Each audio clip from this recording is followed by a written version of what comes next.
ఓం గం గణపతయే నమః. హరి ఓం. గురవే సర్వలోకానాం భిషజే భవరోగిణాం నిధయే సర్వవిద్యానాం శ్రీ దక్షిణామూర్తయే నమో నమః. జ్ఞానసిద్ధిని వీక్షిస్తున్నటువంటి ప్రేక్షకులందరికీ కూడా మరి ఈ జూన్ మాసము 1వ తేదీ నుండి 30వ తేదీ వరకు కూడా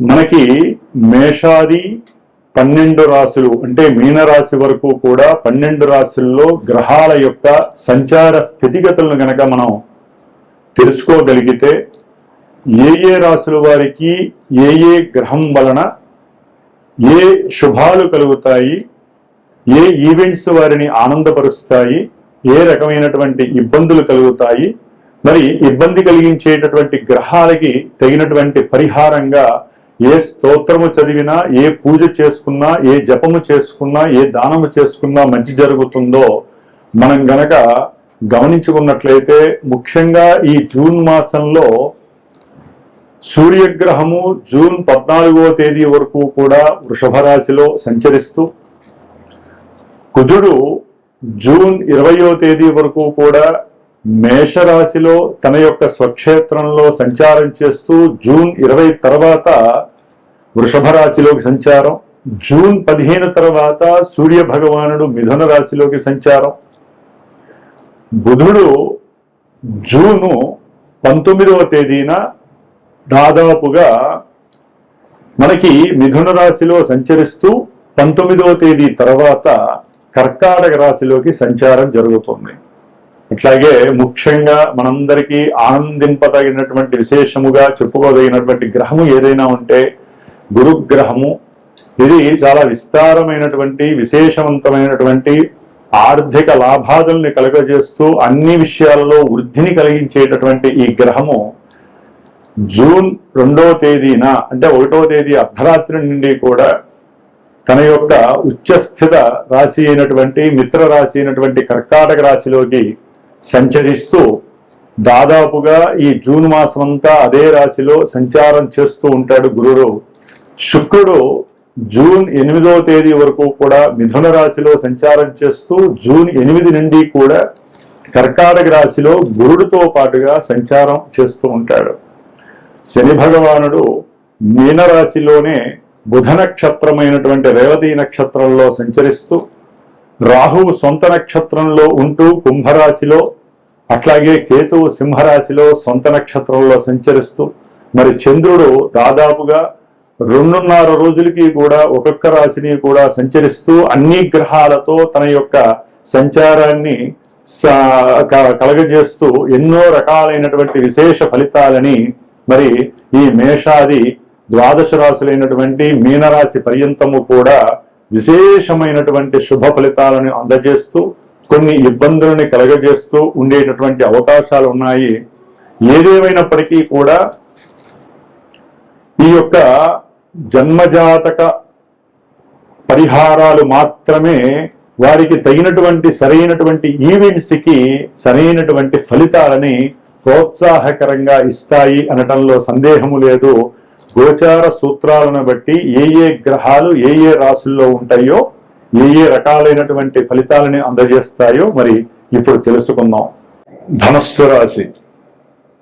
ధనుస్సు రాశి వారికి జూన్ మాసంలో గ్రహాల యొక్క గోచార స్థితిగతులను గనక గమనించినట్లయితే వీరికి ఈ యొక్క జన్మరాశ్యాధిపతి అయినటువంటి గురుడు ఇప్పటి వరకు చాలా బలంగా ఉండి వారి యొక్క జన్మరాశిని చూస్తూ ఎన్నో రకాలైనటువంటి సమస్యల నుంచి బయటపడేసి కొంతమందికి వివాహ వ్యవస్థలో వివాహాలని కలుగజేసి, చక్కగా వ్యాపారంలో వృద్ధిని కలుగజేసి, సంఘంలో మంచి కీర్తి ప్రతిష్టలను కలుగజేసి, ఇట్లా ఎన్నో విధాలుగా గురువు యొక్క దృష్టి పరంపరత చాలా చాలా విశేషతలను కలుగజేస్తున్నాయి. ఇప్పుడు ఇదే గురుడు జూన్ మాసంలో 2వ తేదీన అష్టమ రాశిలో సంచరిస్తూ ఉచ్చస్థితిని పొందటం వలన ఆకస్మికంగా వీరికి ఆరోగ్యం పట్ల శ్రద్ధ వహించేటటువంటి పరిస్థితి ఏర్పడుతుంది.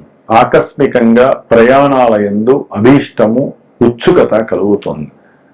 అట్లాగే దీర్ఘకాలికమైనటువంటి ప్రయాణాలు చేయాలి అనుకున్నటువంటి వారికి అనుకూలమైనటువంటి సమయంగా భావించాలి. అయితే వీరికి కాస్త వాహనపరమైనటువంటి గృహ సంబంధిత భూ సంబంధిత విషయాల యందు ధనుస్సు రాశి వారికి కాస్త ఇబ్బందులు ఎదురవుతూ కాస్త పోలీస్ స్టేషన్లకు వెళ్ళేటటువంటి అవకాశం కూడా కలుగుతోంది. అంటే అష్టమంలో ఉన్నటువంటి గురుడు బలహీనుడిగా ఉంటున్నాడు. కాకపోతే ఆయన ఉచ్చస్థితిని పొంది సొంత నక్షత్రంలో కొన్ని రోజులే ఉంటాడు కాబట్టి కొన్ని రోజుల వరకు మాత్రము అనుకూలమైనటువంటి పరిస్థితులను కలుగజేస్తూ ఉంటాడు. ఆరోగ్య విషయంలో, తల్లిగారి యొక్క ఆరోగ్య విషయంలో చాలా జాగ్రత్తలు వహించాలి. కొంతమందికి నరాలకి సంబంధించినటువంటి విషయాల పరంగా కావచ్చు ఆపరేషన్స్ జరగడానికి అవకాశాలు ఉన్నాయి. ధనుస్సు రాశి వారికి ప్రయాణాల యందు కాస్త ప్రతిబంధకమైనటువంటి ప్రతికూలమైనటువంటి ఇబ్బందులు, కొన్ని ప్రమాదాలు కూడా వీరు ఇబ్బందులుగా ఉంటాయి. అయితే ప్రమాదాల నుంచి బయటపడే శక్తి కూడా ఈ గురుడు ఉచ్చస్థితి కలుగు చేస్తూ ఉంటుంది. అట్లాగే వీరు తీసుకున్నటువంటి కొన్ని నిత్య దైనందిక జీవితంలో అది వాహన పరంగా గృహ ఉపకరణాల పరంగా ధనం యొక్క విషయాలలో కొంత ఇబ్బందులు పడేటటువంటి పరిస్థితి అయితే కనిపిస్తోంది వీరికి పూర్తిగా.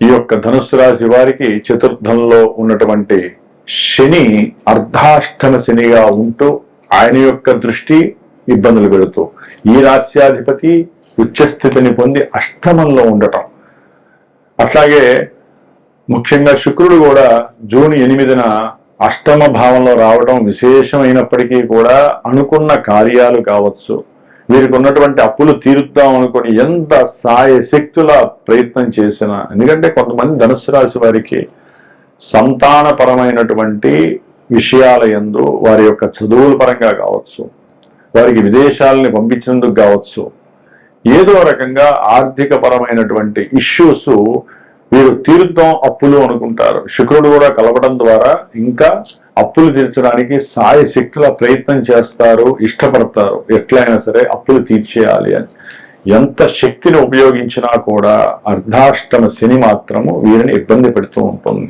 అట్లాగే సూర్యుడి యొక్క బలము ఈ యొక్క ధనుస్సు రాశి వారికి మరి 6వ స్థానంలో జూన్ 14 వరకు అక్కడే ఉండి కొంతమందికి మంచి ఉద్యోగ అవకాశాలు, ఉద్యోగాలు రావడం ద్వారా ధనరాబడి పెరగటము, దాని ద్వారా అంతకు ముందు ఉన్నటువంటి కొన్ని రుణాలు మాఫీ చేసుకునేటటువంటి శక్తి పెరగటము, కొంతమందికి తండ్రి గారి యొక్క ఆరోగ్యం బాలేక అప్పులు చేయాల్సిన పరిస్థితి కలగటము, ఆర్థిక సంక్షోభం కలగటము.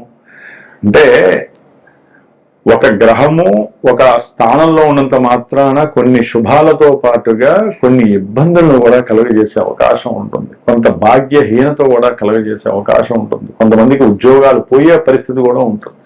6లో గురుడు సూర్యుడు ఉన్నది మాత్రాన అందరికీ ఉద్యోగాలు రావండి. ఎందుకంటే వీరికంటూ జన్మజాతకం ఉంటుంది కదా, మరి జన్మజాతకంలో లగ్నం ఉంటుంది, దశలో అంతర్దశలు ఆపరేటింగ్ జరిగితేనే జరుగుతాయి. ఇక్కడ ఫలానా గ్రహం ఇక్కడ ఉంటే ఈ విధమైనటువంటి అనుకూలతలు కలుగుతాయని మాత్రమే గోచార సూత్రాలు చెప్పబడుతూ ఉంటాయి. వీటిల్లో కూడా చాలా చాలా అన్వయించుకుంటూ చెప్పాలండి. జాతకం అనేటటువంటిది ప్రధానం. అసలు ఈ సూర్యుడు ఉద్యోగానికి ప్రతీక. ఉద్యోగం కానీ, ఆరోగ్యం కానీ, కీర్తి ప్రతిష్టలు కానీ, వ్యాపార పరంగా కానీ, వీరికి ఉన్నటువంటి ఆలోచన శక్తి విషయంలో, శక్తి సామర్థ్యాల విషయంలో, సెల్ఫ్ కాన్ఫిడెన్స్ విషయాల్లో సూర్యుడు గొప్పవాడు. మరి లెక్క ప్రకారం అందరికీ ఇలాగే ఉండాలిగా, ధనుస్సు రాశి వారందరికీ అందరికీ ఉద్యోగాలు వస్తాయా? రావు. ఎందుకంటే జన్మజాతకంలో వీరికంటూ ఆ దశలో అంతర్దశలో ఆపరేట్ అవ్వాలి. ఆ సూర్యుడు ఎక్కడో అక్కడ ఉద్యోగానికి ఆపరేట్ అవ్వాలి, లేదా కొంతమంది అనారోగ్యం పాలవుతారు, దాని ద్వారా డధాన్ని నష్టపోతారు. ఇట్లా ఇటు గోచారాన్ని అటు జన్మజాతకాన్ని రెండింటిని బేరీజ్ వేసుకుంటూ ఒక గురువు ఈ గ్రహం బాలేదు జాతకంలో గోచారంలో, కాబట్టి మీకు ఉద్యోగపరమైన ఇబ్బందులు ఉన్నాయి, ఆర్థికంగా వీరు ఎంత సంపాదించినా ఖర్చు అవుతూనే ఉంటుంది. ఎందుకని?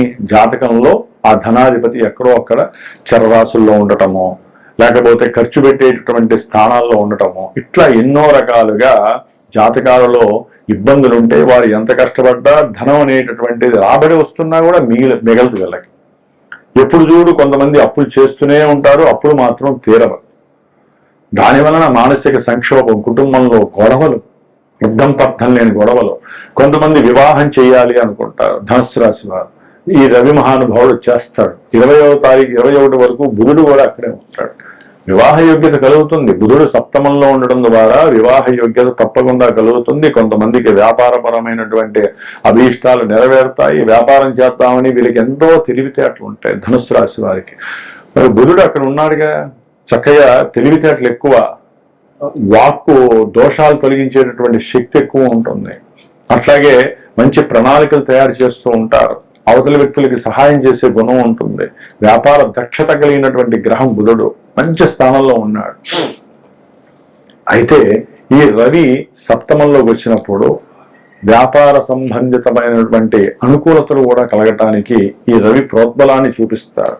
అదే సందర్భంలో సూత్రాన్ని అన్వయిస్తే గనక రవి సప్తమంలోకి వచ్చినప్పుడు వ్యాపార భాగస్వాముల మధ్య కొన్ని ఇబ్బందులు తలెత్తే అవకాశం ఉంటుంది. అట్లాగే పార్ట్నర్షిప్స్ విషయాల్లోకి వస్తే భార్యాభర్తల మధ్య కూడా సంబంధ బంధవ్యాల్లో ఇబ్బందులు కలగడానికి అవకాశం ఉంటుంది. న్యాయస్థాన విషయాలలో ఈ పార్ట్నర్స్ ఎవరైతే వ్యాపార పరంగా ఉన్నారో ధన సంబంధిత విషయాల్లో కావచ్చు, లేదా వీడు వాడిని మోసం చేశాడని వాడు వీడిని మోసం చేశాడని ఎక్కడో ఒక న్యాయస్థానాలు, కోర్టులు, లాయర్లు ఇవన్నీ కూడా టచ్ అవుతూ ఉంటాయి.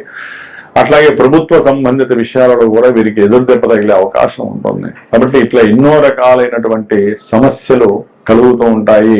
ఎక్కడో ఒకడ దూర ప్రాంతాలకు వెళ్లే అవకాశాలు ధనుస్సు రాశి వారికి కలుగుతున్నాయి. ముఖ్యంగా కుజగ్రహము 20వ తారీఖు వరకు కూడా పంచమ స్థానంలో ఉండి సంతాన సంబంధిత విషయాలలో ఎక్కడో ఎన్నో రకాల ఇబ్బందులు వీరు ఫేస్ చేయాల్సి వస్తుంది. అనుకున్నది ఒకటి జరిగింది ఒకటి అని చెప్పి మానసికంగా బాధపడతారు. కుజుడు ఎప్పుడైతే 22వ తారీఖునో 21వ తారీఖునో 6వ స్థానంలోకి వస్తాడో చక్కగా ఆర్థిక ధనలాభాదులు, చేసేటటువంటి వృత్తి విషయాలలో చక్కటి లాభము కలగడానికి అవకాశం ఉంటుంది. కాబట్టి ఇట్లా కొంతమంది అప్పులు తీరుస్తారు, కొంతమందికి అప్పులు పెరిగే అవకాశం ఉంటుంది. కుటుంబంలో గొడవలు పెరిగే అవకాశాలు ఉంటాయి. అప్పులు ఇచ్చినటువంటి వాళ్ళు వీళ్ళని బాగా ఇబ్బందులు పెట్టి కోర్టు దాకా ఈడ్చే పరిస్థితులు ఉంటాయి. న్యాయ వ్యవస్థకి వెళ్లాల్సిన అవసరం ఉంటుంది. ఇట్లా ఈ ధనుస్సు రాశి వారికి కుజుడు 6వ స్థానంలో ఉండి శత్రు రోగ రుణ నివృత్తికి చేస్తున్నప్పటికీ కూడా జాతకంలో ఎక్కడైనా నెగిటివ్ గా ఉంటే కనుక శత్రువులు పెరగడానికి అవకాశం ఉంటుంది. కోర్టు సమస్యలు, అన్నదమ్ముల మధ్య విపరీతమైనటువంటి వైరము కలగడానికి ఉంటుంది. ఒకరిని చూస్తే ఒకరికి శత్రువులా భావించే అవకాశము. అట్లాగే రుణబాధలు పూర్తిగా తొలగిపోయే అవకాశం ఉంటుంది. కానీ రుణబాధలు జాతకంలో దశలు అంతర్దశలు లాంగివిటీగా ఉంటాయి. అవి పూర్తిగా ఇంకా ఎక్కువ అవుతూనే ఉంటాయి. ఎందుకంటే శని దృష్టి కుజుడు మీద పడుతోంది. ఇట్లా ధనుస్సు రాశి వారు కొంచెం ఏదైనా వివాహ సంబంధిత విషయాలు కానీ, భార్యాభర్తల మధ్య సమస్యలు వచ్చినా, ఎడబాట్లు కలుగుతున్నాయి అనుకున్నా, ఓ పట్టాన కోర్టు సమస్యలు తీరట్లేదు వ్యాపారపరంగా కానీ, లేకపోతే మనకు రావాల్సినటువంటి భూములు కానీ, ఇల్లులు కానీ రాక కోర్టు సమస్యలు పడుతున్నా, ఉద్యోగ అవకాశాలు ఎంత ప్రయత్నం చేసినా ఉద్యోగాలు రాకపోయినా తప్పకుండా మీ యొక్క జన్మజాతకాన్ని సరైన గురువు ద్వారా చూపించుకొని, ఏదైనా దోషాలుంటే పరిహారం చేసుకొని, మీరు ఏదైనా దానికి స్తోత్రాలు చదువుకొని ఈ విధంగా చేసుకోవడం ద్వారా మీకు చక్కటి అనుభవంలో అనుభూతి కలుగుతుంది. మనకున్న దోషాలు తొలగించే శక్తి ఉండదు. లేకపోతే దోషాలు అలాగే ఉంటాయి. మనకి ఏదైనా అనారోగ్యం కలిగినప్పుడు డాక్టర్ దగ్గరికి వెళ్తే మందు వేసుకోవడం ద్వారా, ఔషధ సేవ చేసుకోవడం ద్వారా మనం మళ్ళీ పూర్వ వైభవాన్ని పొందినట్టుగా మనకి ఏదైనా దోషాలు ఇప్పటిదాకా బాగానే ఉంటాం, ఉన్నట్టుండే సమస్యలు వస్తాయి. కారణం అంతర్దశలో దశలో మారడం వలన. అందుకనే ధనుస్సు రాశి వారు చాలా జాగ్రత్తగా ఉండండి. గురువు మారటం ద్వారా ధనుస్సు రాశి వారికి పెద్ద యోగ్యకరం అయితే కాదు, కొంచెం ఇబ్బందులు అయితే పడే అవకాశం అధిక మొత్తంలో ఉంటుంది. భూ గృహ వాహన సంబంధిత విషయాల పరంగా, అట్లాగే ధనపరంగా ఎన్నో నష్టాలు, కష్టాలు, ఆకస్మిక నిర్ణయాలు తీసుకోవటము, తల్లి యొక్క అనారోగ్య సూచనల వల్ల ధన నష్టాలు, ఇట్లా ఎన్నో అంతర్గతమైనటువంటి శత్రువులు పెరగటము, ధన నష్టం కలగడం జరగడానికి అవకాశం ఉంది. కాబట్టి ఈ యొక్క ధనుస్సు రాశి వారు కొంచెం జాగ్రత్తగా ఉంటూ దైవారాధన చేసుకుంటూ ఉండాలి. రుద్రాభిషేకాలు అధికంగా చేయాలి. లక్ష్మీదేవి యొక్క సూక్తాలు ఏదైనా సరే కనకదారా స్తోత్రం చదువుకున్న ధన నష్టము కలగకుండా కాపాడుకునే అవకాశం తీసుకోండి.